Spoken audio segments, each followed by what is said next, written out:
एक ऐसा बच्चा जिसे बचपन में हकलाने की बीमारी थी, जिसे समाज ने ठुकरा दिया था, लेकिन परमेश्वर ने उसे पूरी दुनिया के लिए एक मसीहा के रूप में चुना। आज हम पास्टर बेनी हिन की मशहूर किताब के उस अध्याय को खोल रहे हैं जहां उन्होंने अपनी जिंदगी के उन गहरे रहस्यों को बताया है जिन्हें सुनकर आपकी रूह कांप जाएगी। क्या वाकई प्रभु यीशु खुद किसी के बेडरूम में आकर खड़े हो सकते हैं?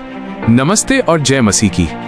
स्वागत है आप सभी का Elohim God of word ministry में। आज हम पास्टर बेनी हिन के सफर के उस हिस्से को देखेंगे जिसे उन्होंने जाफा से पृथ्वी की छोर तक का नाम दिया है। अध्याय 2, जाफा से पृथ्वी की छोर तक। बात सन 1952 दिसंबर जाफा इस्राएल की है। क्लेमेंस हिन अपने दूसरे बच्चे को जन्म देने वाली थी। वह प्रसव कक्ष में खिड़की से बाहर की ओर देखकर प्राकृतिक सौंदर्य का आस्वादन कर रही थी। भूमध्य सागर का गहरा नीला जल अनंतता की ओर फैला हुआ था, परंतु अमेरिकी भूल की इस बहुत साधारण महिला का दिन व्याकुल रहा। वो कड़ुवाहट, डर और शर्म के मारे तार-तार थी। उस सागर के सुदूर फैलाव में एंड्रोमेडा चट्टानों का काला समूह दिख पड़ता था। यूनानी दंत कथा का मानना है कि जब परिसियुस अपने पंखदार घोड़े पर सवार होकर उड़ा चला जा रहा था, तो कुमारी एंड्रोमेडा को उन चट्टानों में से एक पर जंजीर से बंधा देखा और उसने उस समुद्री राक्षस पर हमला कर उसको बचा लिया। क्लेमेंस ने भी ऐसा ही कोई व्यक्ति चाहा जो उसको झपट ले और उसको कलंक और अपमान भरे एक और वर्ष से बचा ले। वो एक परंपरानिष्ठ यूनानी महिला थी, पर उसको प्रभु के बारे में ज्यादा नहीं मालूम था। फिर भी अस्पताल के उस मामूली कमरे में उसने प्रभु के साथ समझौता करने की कोशिश की। खिड़की के पास खड़े होते ही उसकी आंखें आकाश की उस शून्यता को भेदती गईं और उसने दिल की गहराई से कहा, हे प्रभु, मेरा एक ही निवेदन है, यदि तू मुझे एक लड़का देगा, मैं उसे तुझको वापस दे दूंगी। पहला बच्चा जो कॉस्टेंडी और क्लेमेंस हिन को हुआ, वो एक सुंदर लड़की थी जिसका नाम रोज था। लेकिन उस मध्य पूर्व हठधर्मी संस्कृति में, खासकर हिन्न की पैठक परंपरा में, पहलौठे को एक लड़का उत्तराधिकारी होना चाहिए था। कॉस्टेंडी का परिवार यूनान से फिलिस्तीन में प्रवासी एक लड़का पैदा करने में क्लेमेंस की विफलता में उसको प्रताड़ित करने लगा। फिर भी तेरी अन्य जेठानियों देवरानियों को तो लड़के हुए थे बोलकर उसका उपहास और अपमान किया गया। उसके माता पिता द्वारा बड़ी सावधानी से तय की गई ऐसी शादी में उसने लज्जा और बदनामी महसूस की। उस शाम को जैसे नींद में उसकी आंखें बंद हुईं, तब भी वे गीली थीं, और रात में उसने एक सपना देखा जो अभी भी उसे याद है। मैंने 6 गुलाब देखे, 6 खूबसूरत गुलाब मेरे हाथों में, वो आगे कहती है, और मैंने यीशु को मेरे कमरे में प्रवेश करते देखा। वे मेरे पास आए और उन्होंने उनमें से एक मुझसे मांगा। मैंने उनको एक गुलाब दे दिया। वो सपना जारी रहा। एक साधारण, दुबला, काले बालों वाला एक जवान, वो उसका तमाम चेहरा नाक नक्शे के साथ याद करती है, उसकी तरफ आया और उसने क्लेमेंस को एक गर्म कपड़े से लपेट दिया था। जब वो जागी, उसने स्वयं से इस सपने का अर्थ पूछा, ये क्या हो सकता है? अगला दिन 3 दिसंबर 1952 को मेरा जन्म हुआ। हमारे परिवार में अंततः 6 लड़के और 2 लड़कियां होने थे, लेकिन मेरी माँ ईश्वर के साथ वो समझौता कभी नहीं भूली। उसने बाद में मुझको उस सपने के संबंध में बताया, और ये कि मैं ही वो गुलाब था जो उसने यीशु को चढ़ाया था। मैंने यरूशलेम के यूनानी ऑर्थोडॉक्स चर्च में प्राधिधर्माध्यक्ष बेनेडिक्टस के करकमलों से बपतिस्मा लिया था। वास्तव में उसी समारोह में उन्होंने मुझको उनका ही नाम दिया। पुण्य देश में जन्म लेना ऐसे एक माहौल में जन्म लेना है जहां धर्म अपरिहार्यतः अपनी एक अमिट छाप छोड़ जाता है। 2 वर्ष की उम्र में एक कैथोलिक स्कूल में मेरा नाम लिखा गया और मैं औपचारिक रूप से धर्म बहनों द्वारा और बाद में मठवासियों द्वारा 14 वर्षों तक शिक्षित किया गया। मेरी नजर में जाफा एक अति सुंदर नगर था। दरअसल इस शब्द का अर्थ ही वही है, सुंदर। अरबी भाषा में इस शब्द को जोफा, प्राचीन यूनानी भाषा में जोप्पी तथा इब्रानी में याफो कहा जाता है। सभी भाषा में इसका अर्थ वही है। बचपन से ही मेरे आसपास के परिवेश की ऐतिहासिक कहानियां सुनने का मैं शौकीन था। इतिहास में अभिलिखित समय के बहुत पहले ही जाफा स्थापित हो चुका था। यहोशू के येरीहो युद्ध से भी पहले, ईसा पूर्व 15वीं शताब्दी में फिराडन थुतमोस तृतीय श्रद्धांजलि सूचियों में ये कनानी नगर के नाम से जाना जाता था, और ये वही जगह थी जहां तीरुस के कनानी राजा हिराम ने राजा सुलेमान के मंदिर निर्माण हेतु देवदार की लकड़ियां उतारी थी। भले ही ऐतिहासिक कथाएं मेरे लिए लोमहर्षक रही हों, पर मेरे अपने जन्म स्थान के प्रति इतिहास उतना हमदर्द नहीं लगता था। जोफा पर बारंबार हमला हुआ, वो बंदी बनाया गया था, उसका सर्वनाश और पुनर्निर्माण किया गया था। मेक्काबी के सिमोन, वेस्पेसी, नेपोलियन तथा एलेनबी आदि सबने इसको अपना बनाने का प्रयास किया था। मेरे जन्म के मात्र 6 साल पूर्व ही जाफा ने अपने को इस्राएल की अगुवाई करने वाले एक नवनिर्मित पैगंबरी राष्ट्र के रूप में देख पाया, परंतु वहां का समुदाय खुद यहूदी नहीं था। मेयर हिन्न।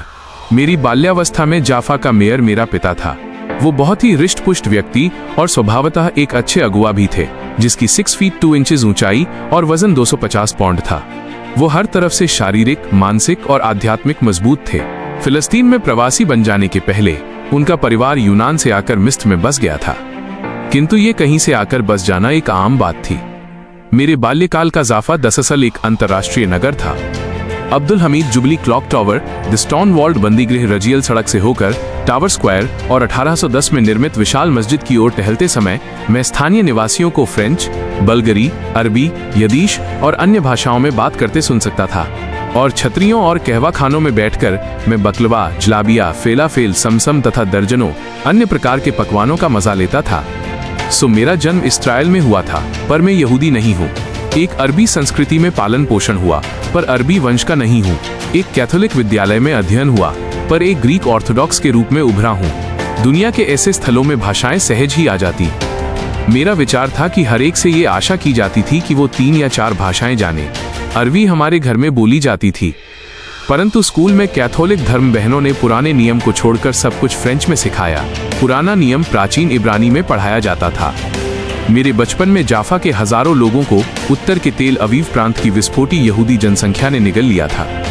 यही कारण है कि आज इस महानगर का आधिकारिक नाम तेल अवीव जाफा हो गया है। इस प्रांत में 4 लाख से भी अधिक लोग निवास कर रहे हैं।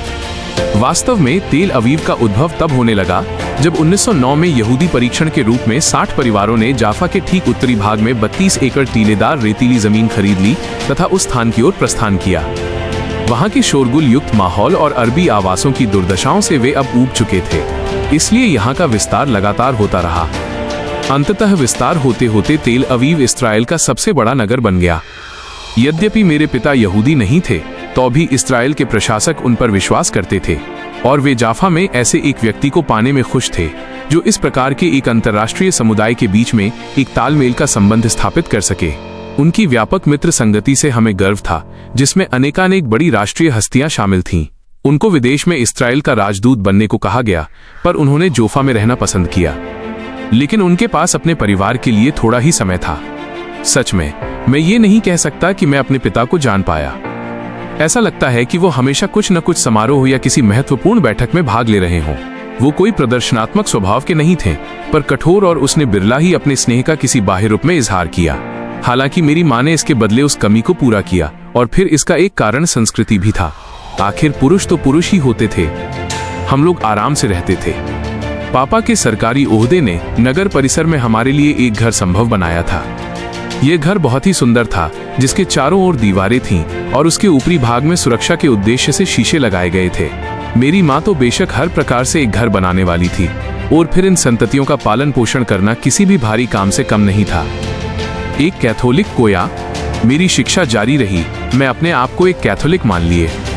यह प्रक्रिया बहुत पहले शुरू हुई थी। जिस प्रारंभिक विद्यालय में मैं पढ़ा, वो वास्तव में एक कॉन्वेंट जैसा था। मिस्सा निरंतर हुआ करता था। मेरे मम्मी पापा ने इसका विरोध नहीं किया, क्योंकि एक निजी कैथोलिक विद्यालय वो शिक्षा सर्वश्रेष्ठ मानी जाती थी। साप्ताहिक दिनों में मैंने धर्म बहनों के साथ पढ़ा करता था, तथा रविवारों को मैं मम्मी पापा के ग्रीक ऑर्थोडॉक्स चर्च जाता था। परंतु बहुभाषी जाफा में यह कोई गंभीर समस्या नहीं मानी जाती थी। एक खास चर्च के प्रति वफादारी कोई महत्वपूर्ण बात प्रतीत नहीं होती थी। क्या मैं एक कैथोलिक था? बिल्कुल। कैथोलिक धर्म ही मेरा आध्यात्मिक जीवन था। सप्ताह में 5 दिन का मेरा समय ध्यान, अध्ययन इसी में व्यस्त था। यह मेरी मनोवृत्ति बन गई। वास्तव में मैं कॉन्वेंट में रह और इस कोया में रहकर मैं बाह्य दुनिया से बिल्कुल अलग हो गया।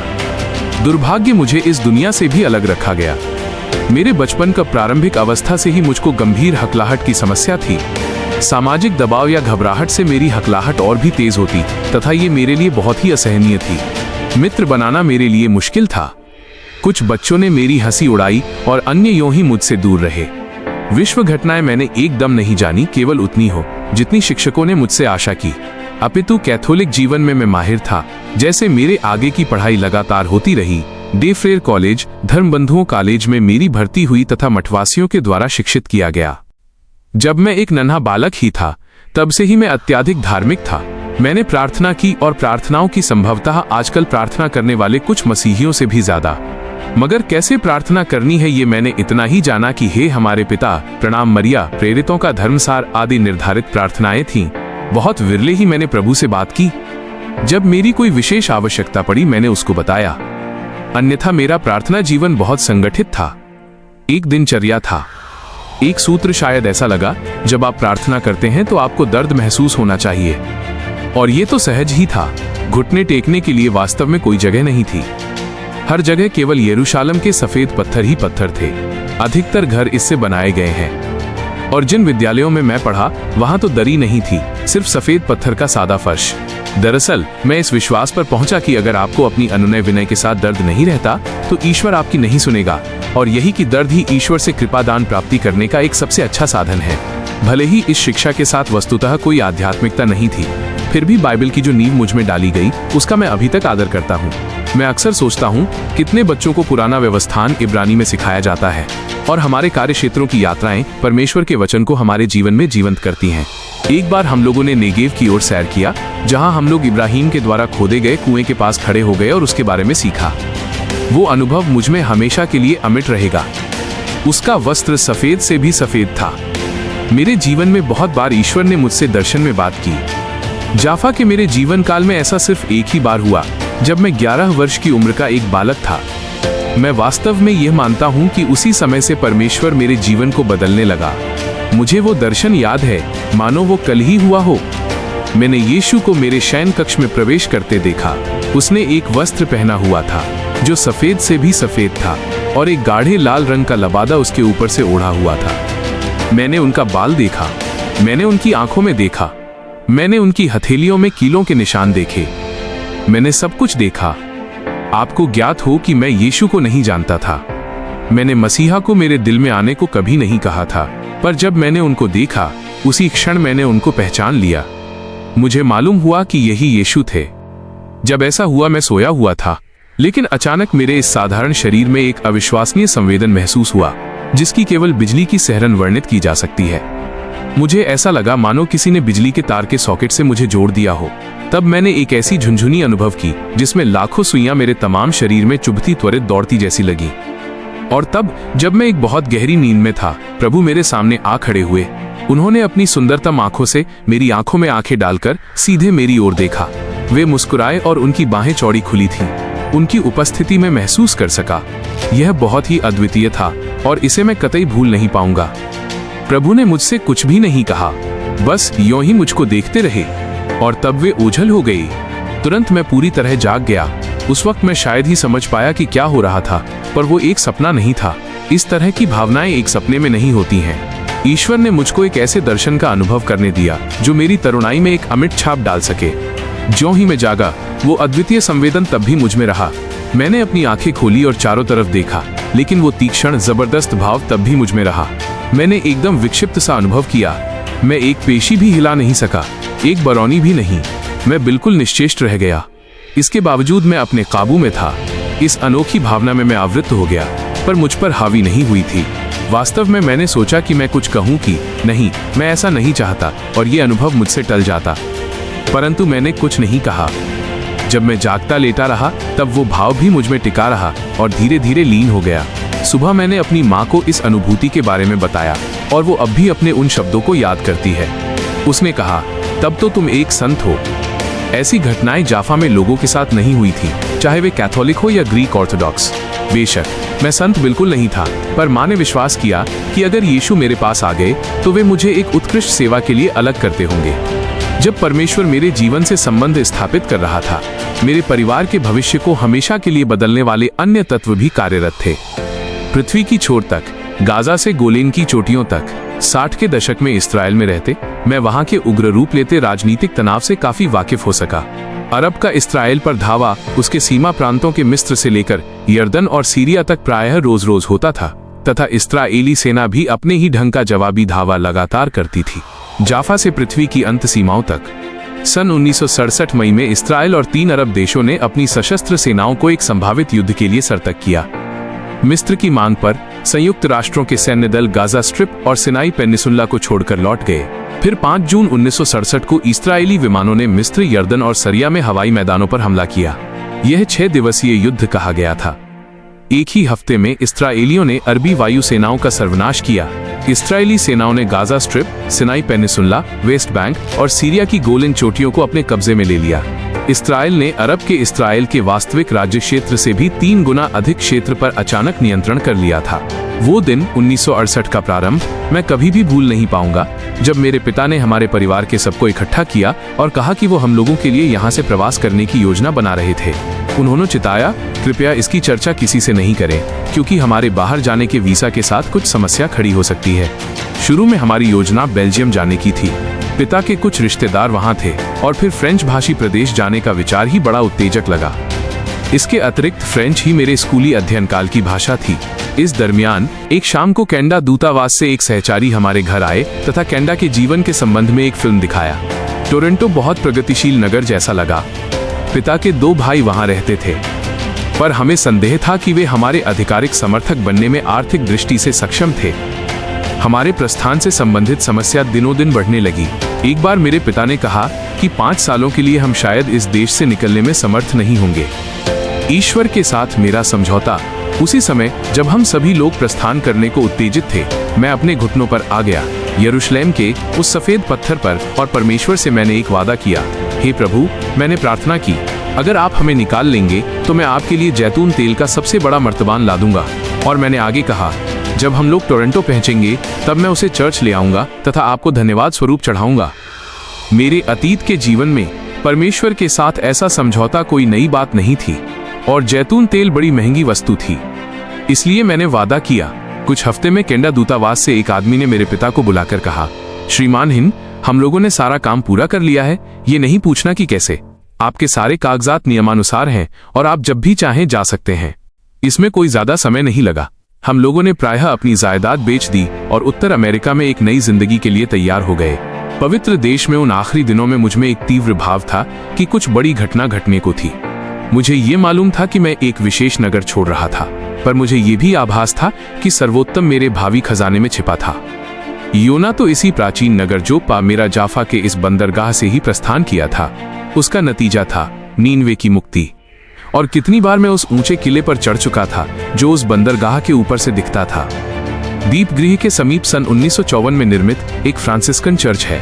उसकी बगल में ही शिमोन पतरस चर्मकार का घर है, जहां प्रेरित पौलुस कुछ दिनों तक रहा और वहां उसे एक दर्शन मिला जिसने संसार को ही बदल डाला।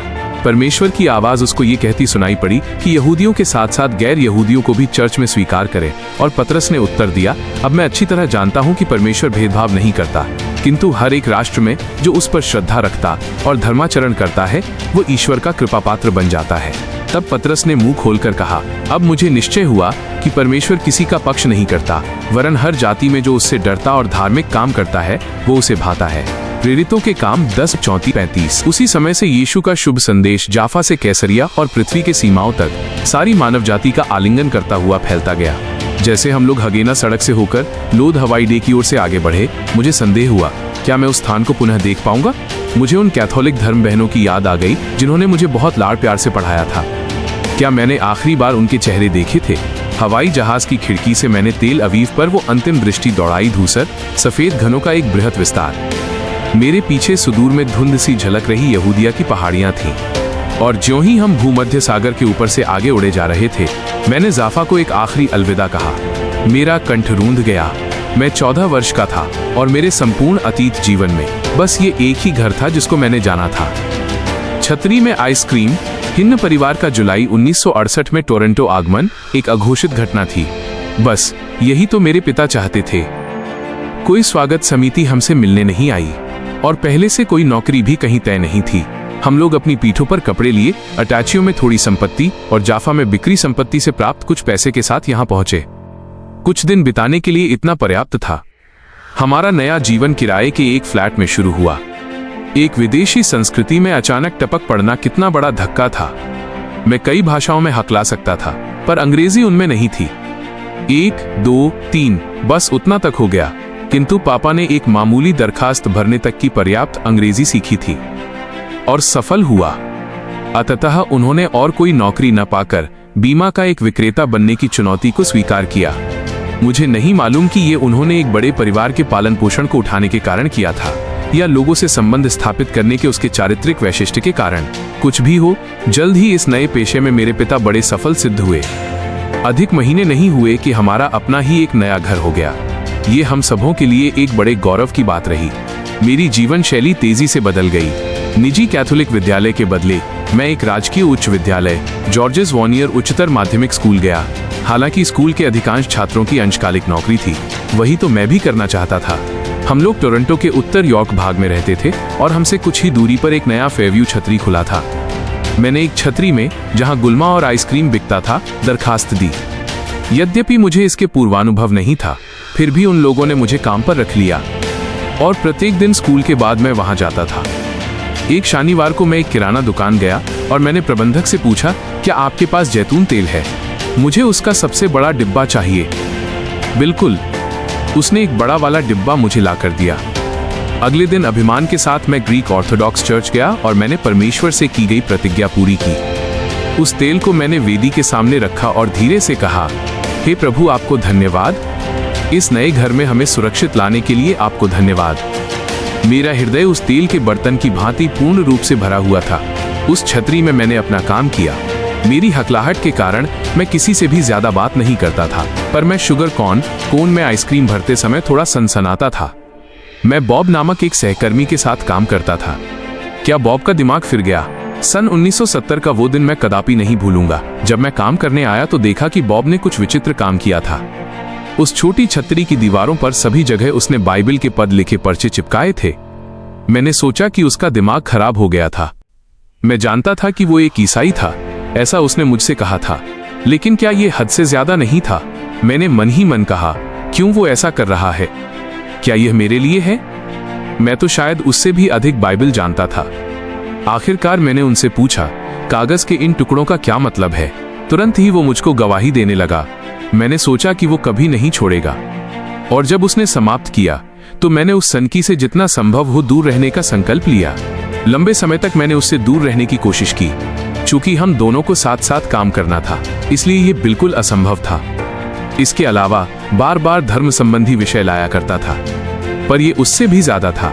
उसने मुझसे नया जन्म लेने के बारे में बात करना चाहा, जो मेरी सीमित शब्दावली में नहीं थी और न ही मेरे विचार से बाइबल में भी।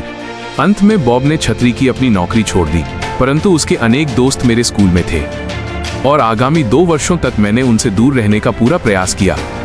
मैंने सोचा, ये सनकियों का एक दल है। वे सनकी लगते, सनकी बोलते। वे मुझे पढ़ाए उन धर्म बहनों के ठीक विपरीत थे। जब मैं जॉर्जेस वॉनियर स्कूल में एक सीनियर विद्यार्थी था, तब मेरे जीवन में दूसरी बार प्रभु से सामना हुआ। वे मुझसे मिलने के लिए मेरे कमरे में आए। इस बार ये एक अविस्मरणीय सपने की तरह था। जाफा में जब मैं 11 वर्ष का था, तब यीशु के मेरे सामने खड़े होने के उस दर्शन ने मेरे जीवन में एक अमिट छाप छोड़ दी थी। लेकिन टोरंटो में बाइबल अध्ययन में डूबा हुआ नहीं था। हाँ, अब भी मैं चर्च जाता था, परंतु अब जो मुझ पर घटने को था वो उस छोड़े हुए क्षेत्र से बाहर आने का था, जिसकी मैंने कल्पना तक नहीं की थी। यह बिल्कुल अप्रत्याशित था और मैं उस अनुभव से स्तंभित रह गया। 1972 फरवरी की उस ठंडी रात में मेरे शयन कक्ष में जो वस्तुतः हुआ, मैं वो आपसे कहना चाहता हूँ। जैसे सपना आया, मैंने अपने को अंधेरे में एक लंबी सीढ़ी से उतरता देखा। वो इतनी सीधी खड़ी थी कि मैंने सोचा मैं गिर जाऊंगा, और ये मुझे एक गहरे अंतहीन गर्त की ओर ले जा रहा था। एक जंजीर से मुझे सामने के एक कैदी और पीछे के एक कैदी के साथ बांधा गया था। मैं एक कैदी की पोशाक में था। मेरे पैरों और कलाइयों पर भी जंजीरें थीं। जितना आगे मैं देख सका, मेरे आगे और पीछे एक अंतहीन पंक्ति कैदियों की थी। तब उस धीमी रोशनी की डरावनी और धुंध सी खाई में मैंने दर्जनों छोटे छोटे लोगों को चलते देखा। वे अजीब ढंग के आकार के कानों युक्त शैतान के सदृश थे।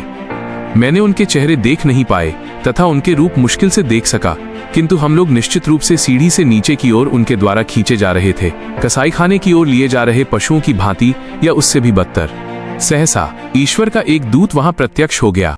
ओ, वो तो देखने लायक एक अद्भुत दृश्य था। ये अलौकिक जीव मेरे ठीक सामने मंडराने लगा, मात्र कुछ ही कदम आगे। ऐसा दृश्य मैंने अपने जीवन में कभी नहीं देखा था, सपने में भी नहीं। उस अंधेरे काले गर्त में एक दीप्तिमान एवं सुंदर स्वर्गदूत। ज्यों ही मैंने उसको फिर से देखा, उसने अपने हाथों से मुझको उसकी ओर आने का इशारा किया। तब उसने मेरी आंखों में देखा और मुझको बुलाया। मेरी आंखें उसकी आंखों में एकटक देखती रहीं और मैं उसकी ओर चलने लगा। तुरंत ही मेरे हाथों और पैरों के सारे बंधन टूटकर गिर गए। मैं अपने सहकैदियों के साथ अब बंधा नहीं था। दूत शीघ्रता से मुझे एक खुले दरवाजे से बाहर ले गया और जिस वक्त मैं बाहर प्रकाश में पहुंचा, यह अलौकिक जीव मुझे हाथ पकड़कर ले गया।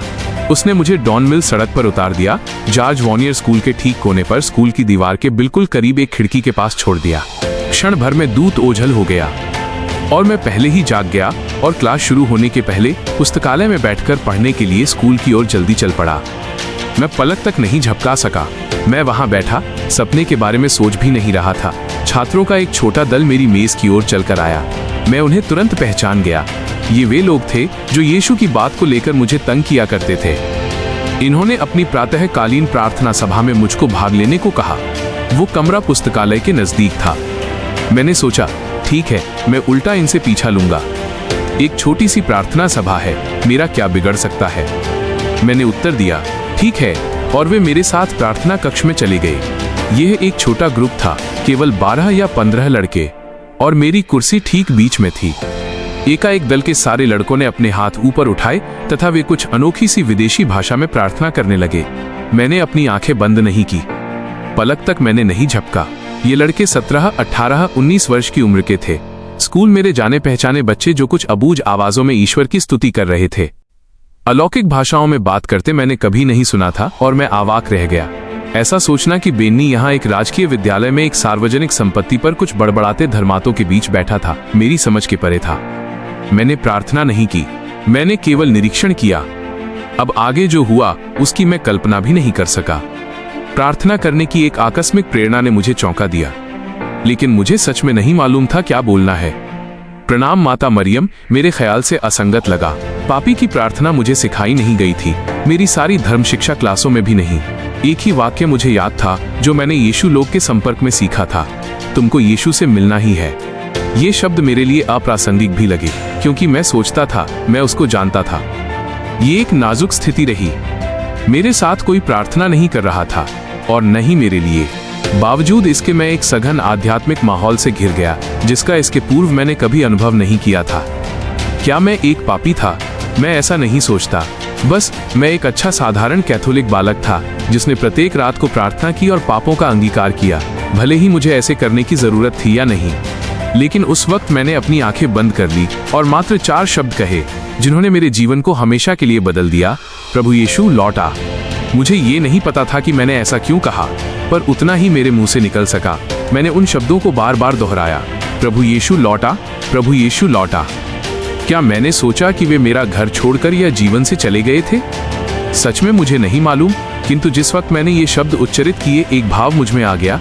ये मुझको 11 वर्ष की उम्र में घटित उस अजीब निश्चेष्टता की ओर ले गया। ये उतना तीव्र नहीं था, पर उतनी ही शक्ति का वोल्टेज मैं महसूस कर सका। यह मेरे पूरे शरीर में दौड़ रहा था। मैंने वास्तव में यही सोचा कि इस शक्ति का आवेश मुझे शुद्ध कर रहा था, तत्काल अंदर बाहर दोनों। मैंने पूर्ण रूप से शुद्ध, निष्कलंक एवं निर्मल महसूस किया। अचानक मैंने अपनी आंखों से यीशु को देखा। वह क्षण भर में ही हुआ। वे वहां थे, यीशु। मेरे आसपास के लड़के शायद ये नहीं जान सके कि मेरे जीवन में क्या हो रहा था। वे सब प्रार्थना कर रहे थे। तब एक एक कर वे कमरे से निकलकर अपने अपने क्लास जाने लगे। सुबह 8 बजने में 5 मिनट बाकी था। इसी समय मैं वहीं बैठकर रो रहा था। मुझे नहीं मालूम था कि क्या करूं या क्या कहूं। उस वक्त मैंने इसे समझा नहीं, पर यीशु मेरे लिए उतने ही वास्तविक हो गए जितनी कि मेरे पांव तले की ये जमीन। मैंने असल में प्रार्थना नहीं की उन 4 शब्दों को छोड़कर, परंतु मैंने इतना निश्चय ही जाना कि उस फरवरी की सुबह में जो घटना घटी वो बिल्कुल असाधारण थी। इतिहास कक्षा के लिए प्रायः देर हो चुकी थी। यह मेरे मनपसंद विषयों में एक था। हम लोग चीनी क्रांति पढ़ रहे थे, परंतु टीचर को नहीं सुन पाया। जो कुछ कहा गया मुझे कुछ स्मरण नहीं। उस सुबह जो भाव आरंभ हुआ मुझे नहीं छोड़ रहा था। जब भी मैंने अपनी आंखें बंद करता वो वहां थे, यीशु, और जब मैं अपनी आंखें खोलता वो तब भी वही थे। प्रभु के चेहरे का वो रूप मुझको छोड़ता नहीं था। सारा दिन मैं अपनी आंखों से आंसू पोंछता रहा और केवल एक बात बोलता रहा, यीशु मैं आपको प्यार करता हूँ, यीशु मैं आपको प्यार करता हूँ। मैं क्लास के दरवाजे से बाहर निकला और बगल के रास्ते से चल रहा था। मैंने पुस्तकालय की खिड़की को देखा तो सभी टुकड़े एक निश्चित स्थान पर जमने लगे। वो स्वर्गदूत, वो सपना, सब कुछ फिर से वास्तविक हो गया। ईश्वर मुझसे क्या कहना चाहता था? बेन्नी को क्या हो रहा था? पास्टर बेनी हिन का ये अनुभव हमें सिखाता है कि यीशु मसीह आवाज सुनने के लिए किसी ऊंचे मुकाम की नहीं, बल्कि एक टूटे हुए और प्यासे दिल की जरूरत होती है। आज इस वीडियो के जरिए आपने अपने जीवन में क्या आशीष पाई? क्या आपने भी कभी यीशु मसीह की उस धीमी आवाज को महसूस किया है? अपने अनुभव को नीचे कमेंट बॉक्स में जरूर लिखें, क्योंकि आपकी एक गवाही किसी और के विश्वास को बढ़ा सकती है। लेकिन कहानी यहीं खत्म नहीं होती। अगले भाग में हम देखेंगे कि जब बेनी हिन टोरंटो की उन गलियों में कदम रखते हैं तो कैसे एक सनकी दोस्त उनके जीवन में पवित्र आत्मा की उस आग को लेकर आता है जिसने सब कुछ भस्म कर दिया। अगला हिस्सा इससे भी कहीं ज्यादा सामर्थ्यवान होने वाला है, इसलिए उसे मिस न करें। अगर आपने अभी तक पार्ट 1 नहीं देखा है, जहां इस महान सफर की नींव रखी गई थी, तो अभी स्क्रीन पर आ रहे इस वीडियो पर क्लिक करें और उसे जरूर देखें। प्रभु की शांति और उसका प्रेम आप पर हमेशा बना रहे। आमीन।